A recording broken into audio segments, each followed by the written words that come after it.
still waiting. So there's going to be some caught out by that a little bit further back. And now the green. Oh, goodness, they are goals fanning out 3 and 4 wide immediately as they come out of the first turn and into it. Alessandro Quintai is going to try and take the lead, but not quite. Oh, there's a big crash in the background as expected. Benito's off the road. Benito's through the grass, and the pole sitter loses the lead here. BS Competition look like they're going to take it, and he's been spun around, half spun. Benito saves it again. He's in the mid pack here. It's a disastrous start for Redline. It's a good job there's not any scoreboard pressure at the moment, because they've not had a good start to this one. Well, you have for Falcon, Alberto Senao and Michael Romanidis are not that far away either. Then the gap gets to a second before Enzo Benito. Let's have a look at what happened on the start though. Benito gets really crowded around in towards turn 1, but further behind there's contact as Castellani was tipped around, and I mean, look at that to the outside. Where do you even start with that lot? They pile in. The other grid and go-kart absolutely smashes into it all as well, and Castellani's barely got a car on board. Benito's very lucky that he didn't spin all the way round there through turn number 3, because that was pretty close. Can we say he got away with it? I mean, he's the pole sitter, yes, and he's down to 10th after lap 1, but you might say he got away with it.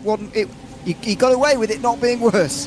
No, I absolutely agree. He got away with that, and the experience that he's got of over a decade's worth of sim racing.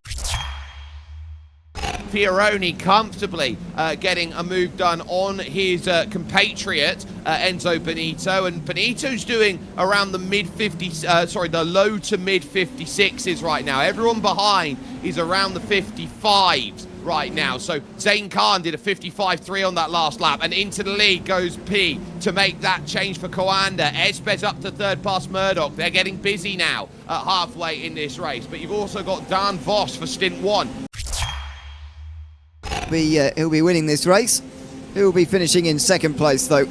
Guarantee they're all going to be aggressive trying to get it. Jesse Jones gets up to 14th place, passing Alessandro Quintai. Reason why that's relevant is that Enzo Benito is next, although there's a second gap there. And as I said earlier, I think Benito's position is starting to normalise now, in as far as people who are behind him are no longer catching him quite as much as they were before, where when he was inside the top 10, I mean, Maxime Naz, for example, got through very, very easily and quickly in the top 10, but that's not happening to Enzo Benito anymore. He's further down the field and still being overtaken, though, by Jesse Jones, possibly next up in towards Stowe. For these four, it's single file again. I don't know whether they're holding on to some thin hope that they can catch the leader, or whether they're just waiting in their own battle for the final laps of this race to make their move.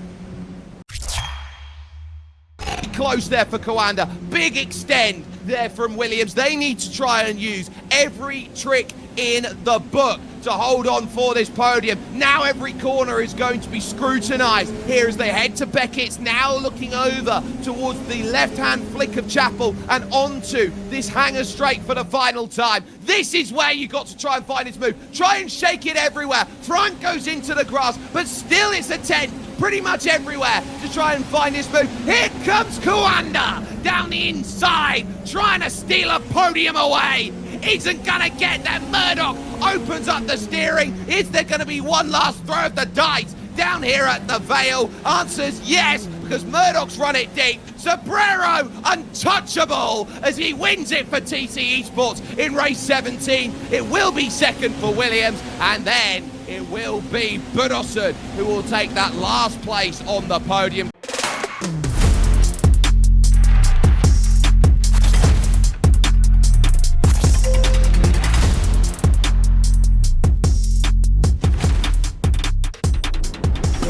Green, 17 hours ago, the green flag waves and the field fans out as they all react to the green flag.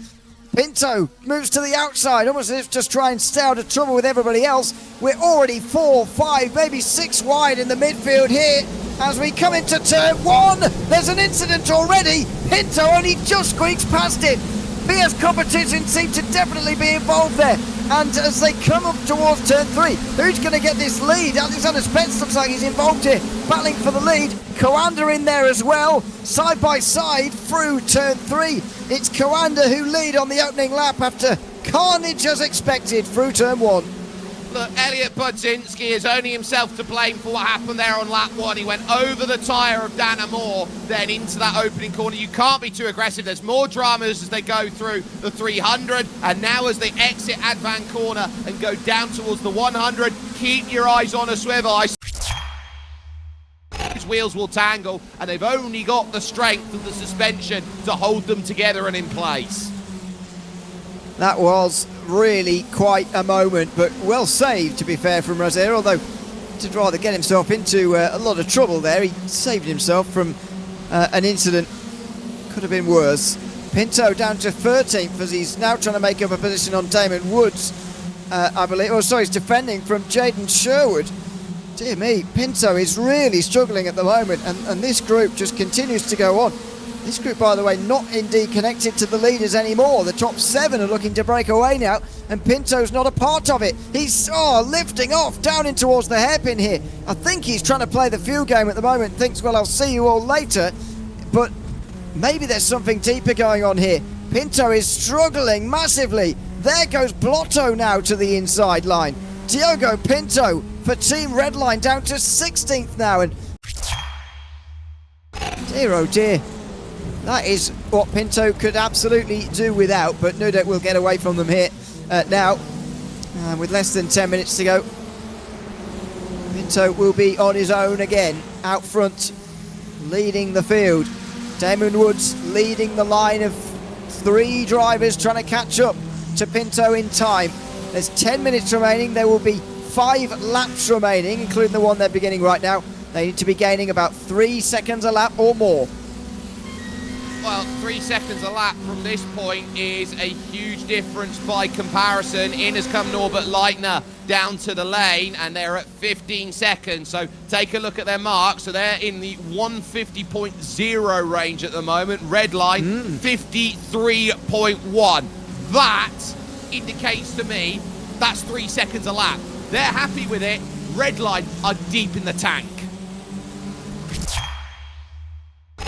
Out of the final corner, Damon Woods 1.5 seconds behind, leading the charge, but Alexander Spence is not in a bad position, by the way. Are they jockeying for position here, coming onto the straight? Are they believing that Pinto's out of this? Are they fighting for the win? It looks like they might be. A second is the gap. Pinto needs to get a good run out the final corner, and he needs to hope and pray that he's got enough fuel to take him all the way to the start-finish line. Has he got enough now? 1 second. Damon Woods leads the charge. He's going to lead Alexander Spence to victory if he's not careful. Here comes Spence. Pinto still going. He's coughing. He's out now. Yeah, can he make it to the line here? It's approaching very quickly. Damon Woods is 2. It's going to be extremely close. Oh, he's going to get there. Diogo Pinto survives. One of the most extraordinary VCO Infinity finishes you're ever likely to see.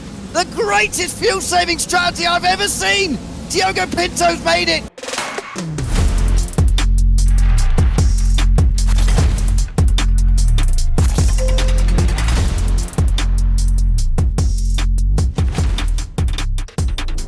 And we are racing down towards that opening corner as all the horsepower drags those trucks down into the opening turn.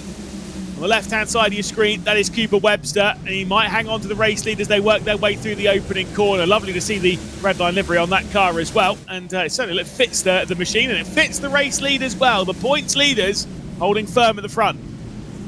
Yeah, exactly that. I mean, Redline once again just ascending to the top of things. You know, the last couple of races haven't exactly, been overly easy for them, but now from pole, Cooper Webster will be looking to go for a pole to flag victory. Whether or not that will be the case, well, we've got just under 45 minutes to find out. Towards turn number 5, this is going to be a crucial point. The EMM car, of course, taking a slightly wider line. Kawanda there, of course, who might well be knocked out, mathematically out of contention.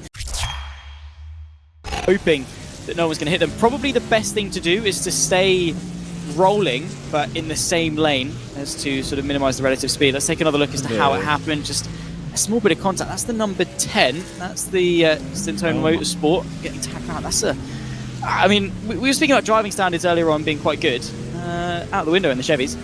Yeah, and then there comes that finding his way through. That was Jack Keithley. There's a number 2 car to the right of him. He comes to the crest of the hill. He tries to cut over Hayden Bramley, who's then pushed straight into the barrier. I think that was a bit on Jack. I will say. He was trying to drop back into line, and I get it, but there was a car coming at speed that was going to be a crash every single day. To be clear, by the way, that is, on a couple of occasions, they've had 2 cars on the grid. That does account for both of the cars. Yeah, but still, I mean, as a team, that's incredible. And I think just speaks volumes about their dominance, I suppose, and their stature in the world of sim racing. They are the ones always setting the benchmark, and I think we have given Redline enough praise over the last few hours, and rightly so. They have earned it. Also, not to discredit the other teams or anything like that. EMM have done a remarkable job. Of course, the last few months acquiring some big talent and really starting to now stake their claim at the top end of the field. Coanda, again, we talk of this, and we put them on a pedestal. I think in some cases it's kind of a compliment to Coanda that we've been quite harsh on them, because they're still in second, fighting, against some very serious competition. And that wouldn't happen that far, so we need those back. We do. I agree. I think it's awesome. And the sound is so good. When I was an apprentice mechanic, using a pneumatic air gun was the best experience of my life. You can see they are phasing through each other into the pit lane. Now come the other 2. Of course, Luca Applet the final corner. He's missed his pit box. He has missed his pit box. Coanda falling foul of the pit box, and Victor Wilson just... do you know what? I don't think he was too far forward. I think he was too far right. Interesting. He had to jump forwards, though. I think he was too far back. No. He had to... He moved backwards and then forwards again. Right. I think he was too far to one side. Either way, it's cost him. Yeah, no. It's cost them. Coanda, once again, with an absolute shocker. That is handed... Oh, that's why I'm going to keep using it anyway. So he was Clycoing at the front end of the field. Even then, you're still not going to save anywhere near as much fuel as being in the slipstream around such an undulating circuit. But there is the gap nonetheless. Cody Deeth, I mean, yeah, I think it's a matter of when, not if. It doesn't make any sense. You wouldn't clutch, then lift, then coast. You would lift, then clutch, then coast, wouldn't you? So it's... Otherwise, you'd burn more fuel. Nah, it's not good either. Cody Deeth, though, has gone for the move. A little bit too deep, though. Cody Deeth, of course, I think is going to be hoping this isn't the last lap. Having to go defensive into the kink, that's sort of the racing that you can kind of get in these Silverados. Luca Applet definitely feeling the pressure. Now, he cannot be carrying any risk into this last lap. I wouldn't be surprised if he doesn't put up too big of a fight for the win. Yeah, indeed. Both these teams have podiums. Neither of these teams have a victory so far in VCO Infinity V. That was a big slide coming out through Canada corner from Cody Deeth, lit up the rear. Battle between himself and Cody Deeth, who in the end still able to finish second after a very intense battle all the way to the checker flag. A race of attrition, a race of strategy, and some very difficult machinery. Rondaletto comes home in P5, holding off the BS Plus competition, which, to be fair, I think they started something like P18 or something in that vein to carve through for Pedro Albert to finish P6. A very strong effort nonetheless. The first victory for EMM, though, in this event, 19 races in.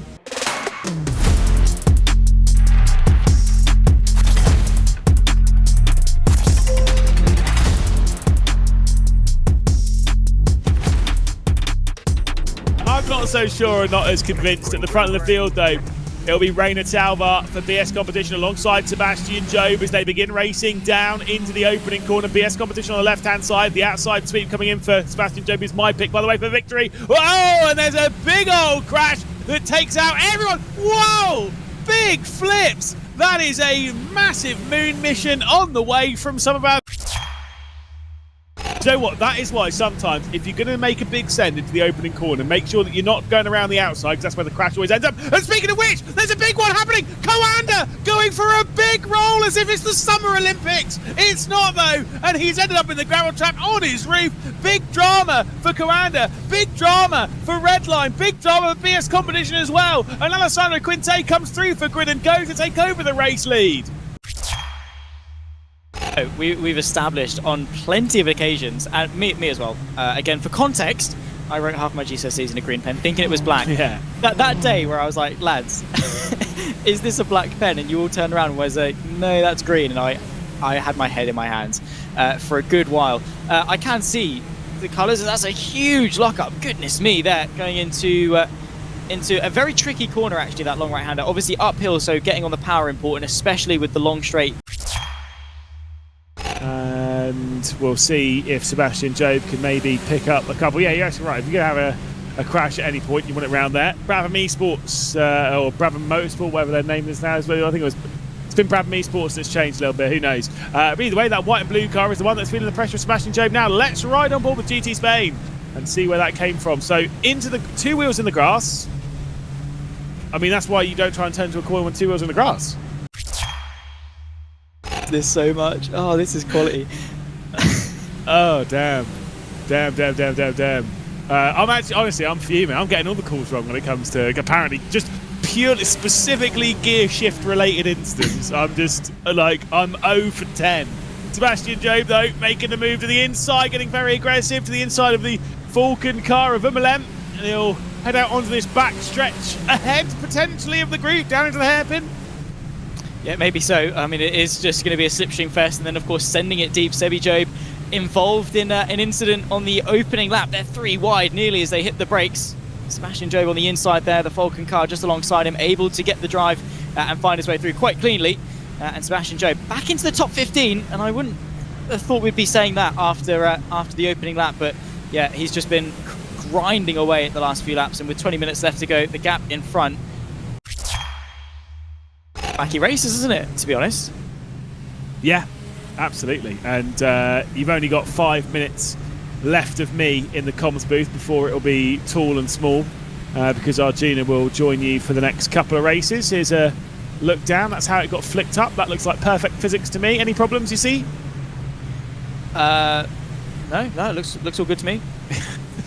looks fine. Scientifically accurate flip going down into the hairpin. Sebastian Job. Now the final couple of corners. At least you've got what you want to say now. Yeah, absolutely. Well, second time's the charm. We'll see him come through the final corner for the actual final time. And now the number 2 will cross the line to win. Grid and Go on top here at Okayama in the Super Formula Lights, comfortably ahead of Thibaut Casabon and Mate Varga. It's, again, a really, really impressive drive, and just kept out of trouble. That's the most important bit in a race like this, where it's been absolutely mental.